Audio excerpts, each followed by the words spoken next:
నువ్వు పుట్టినప్పుడు కాదు నిన్ను ఎత్తుకుని చంకన పెట్టుకుని నిన్ను లాడించేది ఎప్పటి వరకు అంటే ముదిమే వచ్చే వరకు నిన్ను చంకన పెట్టుకున్నానయా అంటే నువ్వు పడక గదిలో చచ్చిపోవడానికి 70, 80, 90 ఏళ్ళు వచ్చేటప్పుడు కూడా ఆ గాఢంధకారపోయే లోయల్లో ఆయన ఏం చేస్తాడు, నిన్ను ఎత్తుకుని తిప్పుతున్నాడు ఆయన నేను. కానీ నువ్వు అర్థం చేసుకోలేకపోతున్నావు. ఎందుకో తెలుసా, ఆయన నీ కాపరి కాదు. ఎందుకో తెలుసా, ఆ కాపరి దగ్గర నువ్వు లేవు, నువ్వు కాపరి లేని గొర్రెబల డావిట్ అయిపోయావు. అందుకే నీకు భయం కలుగుతుంది. ఒకవేళ కాపరి ఉంటే నీకు భయం కలగదు.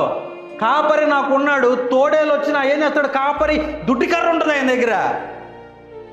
ఒకవేళ ఆహారం నీకు అందపోయినా ఆ కొమ్మలను లాగి ఆ దుడ్డికర్రతో కిందకి దిప్పుతూ ఉంటే ఆ గొర్రెలని మేస్తూ ఉంటాయి అన్నమాట. అంటే నీకు అందని ఫలాలు, అందరిని ఆశీర్వాదాలు కూడా ఆ కాపరి నీకు అందిస్తాడు.